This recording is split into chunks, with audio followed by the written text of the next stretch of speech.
These offices operating as homes for children in foster care. The new solution to help and how you can get involved. Watering your lawn and garden will be a must this week. I'm tracking how high the mercury is climbing before we could see any chance for rain. Should social media come with a similar warning as the one found on cigarettes? Coming up, why America's top doctor says yes. It is a stubborn problem that won't seem to go away. Foster children forced to sleep inside DSS offices around the state. That problem comes with all kinds of challenges, from feeding to supervising. Good evening. Thanks for joining us. I'm Ashley Rowe. And I'm Dan Haggerty. Today, Person County set aside some money, tens of thousands of dollars, to help deal with one of the major challenges, making sure that the children who do have to sleep there overnight actually have someone watching over them. WRAL's Eric Miller has the story. It might not look like much, but this visitation room has a double life. So this is a couch, which is a sleeper sofa. About 95 nights last year, there was a child sleeping in a room like this inside Person County's Department of Social Services. They have a TV here, and we got their toys and whatnot. Books are on a bookshelf. Down the hall, there's another visitation room, which doubles as a bedroom for younger kids with more stuffed animals, and a third room for when babies sleep here, complete with a high chair. The last couple of years have been really tough, but this is all across North Carolina. Carlton Paler is the Person County DSS director. He says it's been tough for a number of reasons, including keeping kids supervised.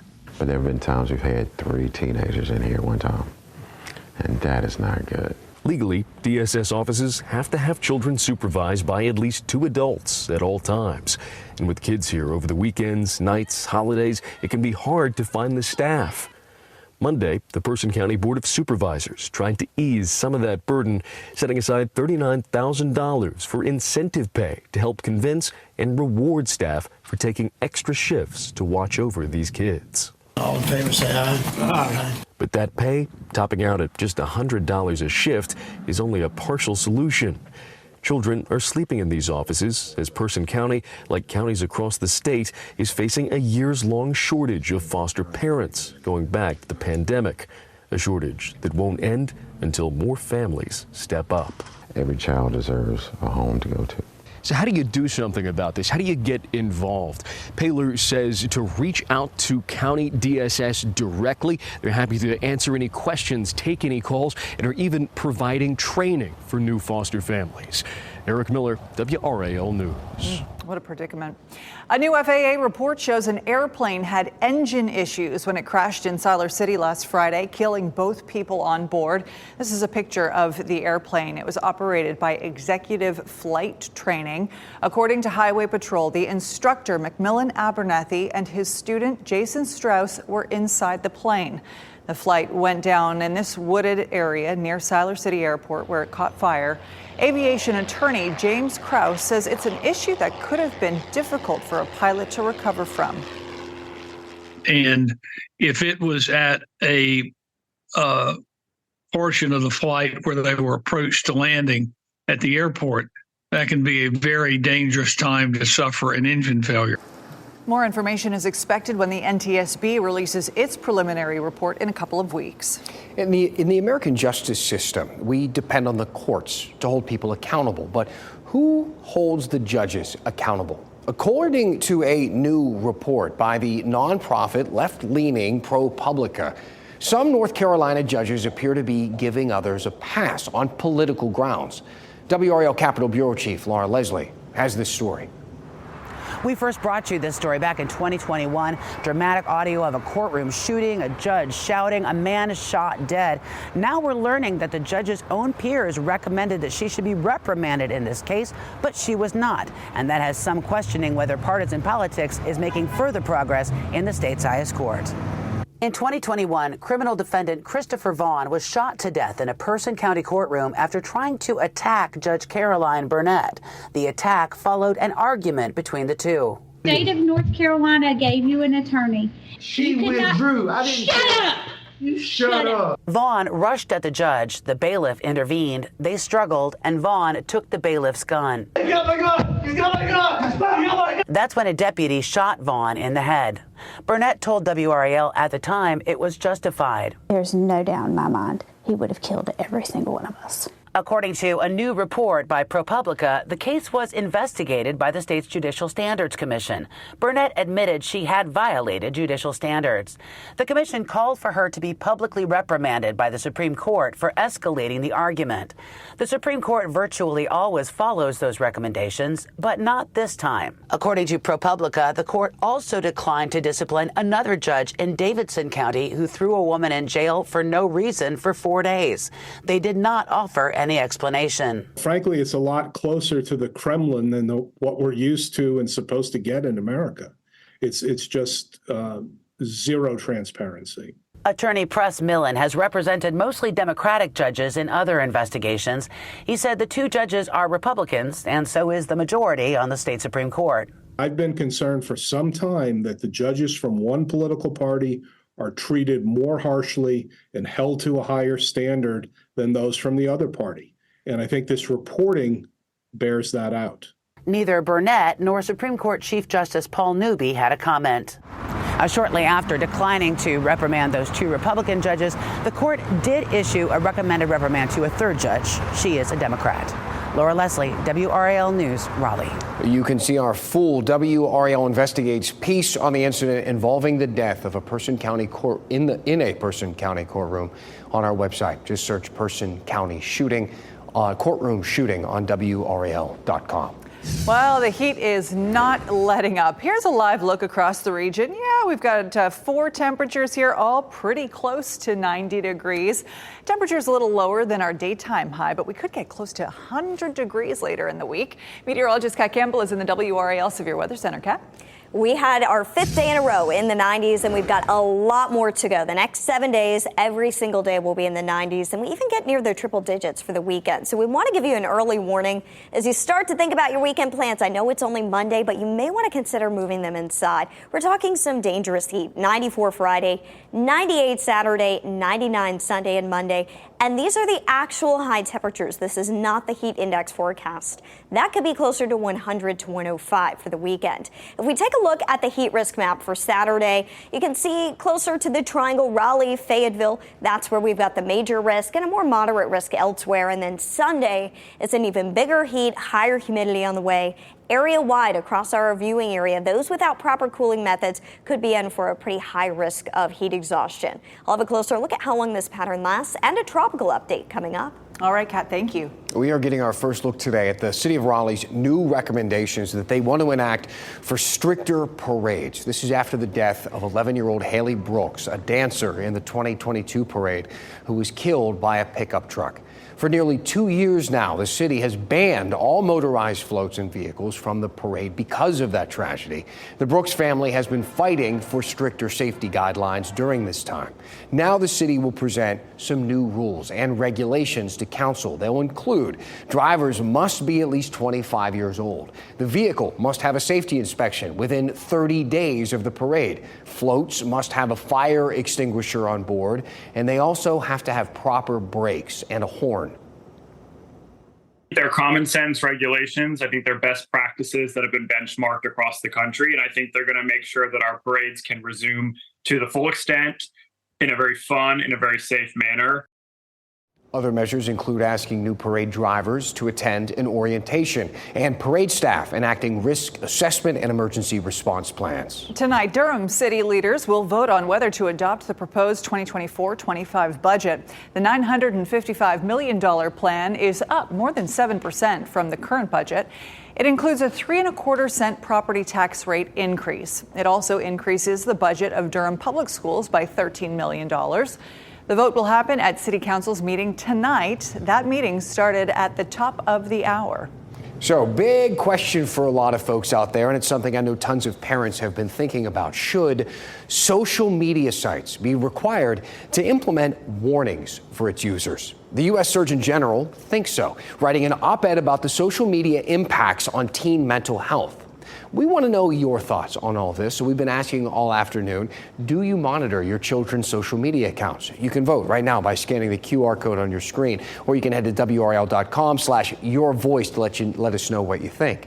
While you vote, WRAL's Destiny Patterson shows us how parents and teens here locally are reacting to the Surgeon General's idea. 15-year-old Hensei Perdomo Lopez says he found himself caught in the habit of mindlessly scrolling. Procrastination hits. It's really hard. Concerns around social media's effects on young people's mental health are growing. And our parents are actually right about technology. They are right that when they say we're always stuck to our phones. Not only have companies not demonstrated that their platforms are safe for kids, but there's growing evidence of harm. On the side of any cigarette box, you'll see a warning here from the Surgeon General, and now he wants a similar warning to pop up on your favorite social media sites. Or nearly half a century ago, the smoking rate in America was above 40%. Today, it's under 12%. That's an extraordinary amount of progress. Labels were a part of that effort. UNC teaching assistant professor Rosa Lee says social media is not one size fits all. Do you think that a warning label would be effective in helping reduce some of those negative effects? The science still really isn't fully settled on whether social media is harmful for everyone. So I think just putting a warning, a general warning for all kids might not be the most effective because not all kids might be harmed by social media use. She says it's about monitoring your children and understanding what works best for them. Perdomo Lopez tells me he's working towards a new lifestyle after he realized he developed what he calls an addiction to his phone. I set a limit on my phone. This summer break, I have a goal to become healthier in general. Destiny Patterson, WRAL News. I like the way that guy's thinking. So while social media sites have taken some better steps to protect users, Murthy says that more needs to be done, frankly. A label would require congressional action. Also, in his opinion, remind parents and users that it has not been proven to be safe for everyone. We want to check some of the results on the questions that we asked you. Do you monitor your children's social media accounts? 35% saying yes, 39% of people saying no, which I find a little interesting. I find that interesting too, Dan, for sure. Another business in downtown Durham is closing its doors, and it's just the latest in a string of businesses closing. The 3 reasons owners say they are struggling to stay open. And Raleigh police are warning people about Bitcoin scams ahead, the red flags to watch out for. 82. That's how many businesses downtown Durham has lost since COVID, according to the Downtown Durham Inc. Not all of them closed, many relocated, and that's the case with BU Cafe, a longtime staple, now closing its downtown location. WRAL's Monica Casey shows us the concerning trend for these small downtown businesses and what they say needs to happen. On a Saturday evening, many restaurants here in downtown Durham are packed with people. But now on a Monday afternoon, it's a different feel. This lack of weekday foot traffic has created a situation some owners call dire. It's been a downtown Durham staple. You guys are good? Actually. BU Cafe opened in 2009. CEO Dorian Bolden tells me he is equally proud of the legacy and devastated about the closure. You can walk downtown during the day, midweek. It's a ghost town. Bolden says the rise of remote work, the high cost of parking for employees, and the problems with development construction contributed to his decision. If the city can't recognize some of the basic tenets of lowering parking to bring more people in to support small business, I worry about downtown and the direction it's going, because we're not making decisions and policies to keep it unique. Everything look good over here, y'all?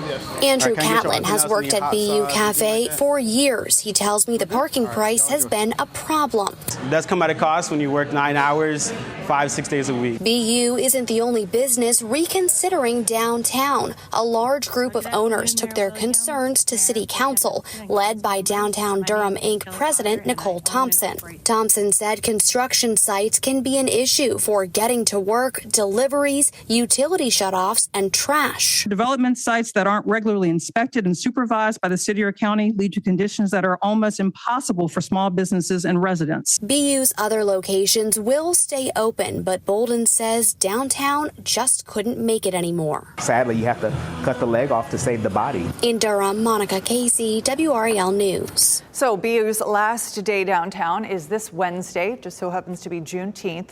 Their RDU locations will remain open. Raleigh police are sending out some warnings about Bitcoin scams that are on the rise in our area. Police say to look out for any phone calls saying that you missed jury duty or from someone claiming to be computer tech support. Bitcoin scammers also give out QR codes, phone numbers, or links to fix issues. As a reminder, no government agency or business will ask you to send cryptocurrency in advance. If you think you've been impacted by this scam, call your bank and police right away. Drivers will see a change on I-440 starting tonight, beginning at 8 o'clock, so less than an hour away. Traffic on I-440 west from Lake Boone Trail to Western Boulevard will be shifted off the existing roadway and onto the new Wade Avenue Bridge and Hillsborough Street Bridge. The shift is expected to be completed by 5 tomorrow morning. The DOT says you should pay attention to the signs while driving through the new area. A couple of reasons this time of year to do that work overnight. One, there's not as much traffic, and two, it's so hot. Man, is it hot during the day, and it's just going to get hotter as the week goes on, Kath. I know. I've been thinking about all the workers as we've been driving by on Western Boulevard with all the construction going on to get into work. It is going to be really hot out there this week. Tomorrow, it's a good day to head to the pool, to the splash pad, whatever you can do to cool off. 73 degrees at 8 a.m. tomorrow morning. As we head toward noon, temperatures are in the mid-80s, low 90s during the afternoon, 6, 7, 8 o'clock at night. Still mid to upper 80s for the swim practices. It's going to be a pretty toasty evening. Let's take a look at our WRAL Weather Watcher photo today. This is a hibiscus from Battleboro. If you've got any flowers, you've got a garden going, and you've got grass in your yard, you got to keep watering this week. We've seen the sprinklers out here on the WRAL gardens. I've had them going at home as well. We've got no widespread soaking rain in the forecast anytime soon. In fact, it's just these small 20% rain chances as we get into the weekend. And our next best chance for rain is next Monday, a week from today. Still only a 30% chance for rain. All the rain that we're watching is likely going to be in Mexico and Texas, and that's because they have a tropical system that's going to be headed their way, potential tropical cyclone number 1. Texas could see over 6 inches of rain in some spots from this system. The Galveston Bay could see up to 4 feet of storm surge, and we're just looking at minimal rain chances here locally. Here's potential tropical cyclone number 1. What on earth does that mean? Well, this system has the winds 40 miles an hour. It does not yet have the other thing needed to be called a tropical depression or a tropical storm, and that's a center of circulation. As soon as that forms, it will get a name, but it's likely to do so quickly, and it's so close to land that the National Hurricane Center has gone ahead and given it that designation. The official forecast track has it making landfall 2 a.m. Thursday as a tropical storm in the northern part of Mexico. However, there is still room for this to shift around a bit. We have seen some model runs a bit closer to the Texas border. Regardless, Texas is going to be on the east side of the center of the storm. That's the messy side of the storm. So that's a lot of rain. There's the risk of storm surge. And because of that, a tropical storm watch has been issued for some areas in South Texas. We'll continue to monitor that for you. One other system to mention out in the tropics. This one is still a good ways away from the southeast coast. Has a small chance that it could develop over the next 7 days as it moves toward the west. Most models keep this south of us. I wish we could get some beneficial rain from a very, very weak tropical system. At this point, that one doesn't look like the one to do it for us. Looking ahead, the coolest day on our 7-day forecast, 90 degrees on Wednesday. Not cool at all, right? We've got mid to upper 90s on the way as we head toward the weekend and early next week. There's that 30% chance for rain next Monday. That's all we got. It is going to be hot, though, over the weekend. We're talking dangerous heat, so consider at least moving plans inside. Oh, boy. All right, Kat, thank you. I'm Lena Tillett in the WRAL Live Center following some breaking news out of the state capitol tonight. House Republicans releasing their proposed budget tonight. And here is the major headline on WRAL.com right now. State lawmakers prepared to spend up to $180 million renovating Poe Hall. Poe Hall, of course, that building on NC State's campus that hundreds of employees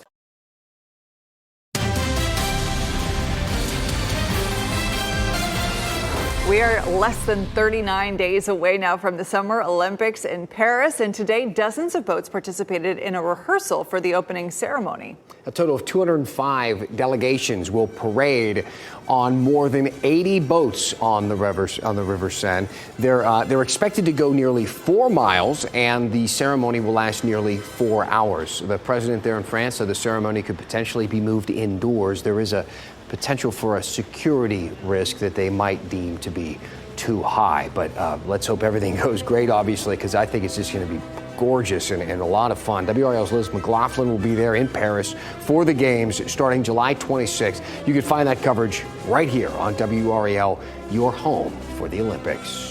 Former NC State player DJ Horn paid a visit to an elementary school in Wake Forest this morning. Yeah, I love this. The basketball player read his children's book to students at Jones Dairy Elementary School.